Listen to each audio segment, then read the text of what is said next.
Rise and shine, it's 5:13 at nagbabalik po ang Panahon TV. At mga kabayan, sa atin nga pong panayam kanina kay Pag-asa Weather Forecaster Manny Mendoza, malinaw na malinaw po, no? Walang anumang bagyo o sama ng panahon na umiiral sa Philippine Area of Responsibility at ang tanging weather system sa nakakaapekto sa ating bansa ay dalawa po. Una nga po, yung hanging amihan dito sa atin sa Luzon at pangalawa nga po, yung tinatawag nating Intertropical Convergence Zone o ITCZ na umiiral sa Palawan at sa Mindanao. And given na said weather systems, mahalagang malaman ano nga kayang idudulot nito sa lagay ng ating temperatura sa buong bansa. Halina tayo mag-temperature check. Unahin po natin dito sa atin sa Luzon, sa Metro Manila, mataas nga po ang ating temperatura. Meron po tayong 23 to 32 degrees Celsius. Maaasahan po natin ang maaliwalas na panahon para sa Metro Manila.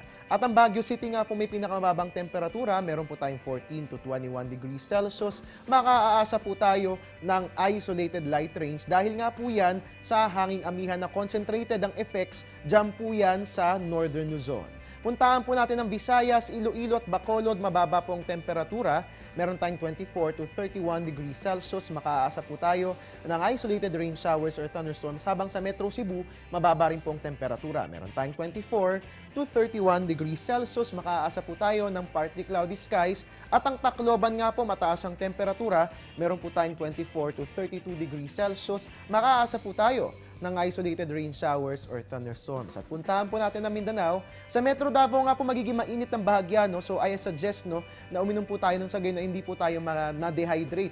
At makararanas nga po tayo dyan ng 25 to 33 degrees Celsius, partly cloudy skies pong iiral dyan. At sa Zamboanga nga po mababa ang temperatura. Meron tayong 24 to 29 degrees Celsius at magiging maulan ang ating weather dyan. Ngayon naman tuloy-tuloy na po natin ang pagsilip sa lagay ng panahon sa selected areas ng ating bansa. Unahin po natin, Rojas City, mataas ang temperatura, 25 to 31 degrees Celsius at mababa po sa Cabanatuan, meron tayong 22 to 32 degrees Celsius. Dipolog po, mataas ang temperatura, 24 to 32 degrees Celsius. General Santos, 23 to 31 degrees Celsius, pinakamababa po yan. At ngayon naman mga kababayan, alamin natin ang iba't ibang uri ng lindol. Actually, dalawa po yan, no? Meron po tayong volcanic and tectonic. Alamin po natin yan, ang sa gayon ay hindi po tayo maiwan sa napapanahong kaalaman.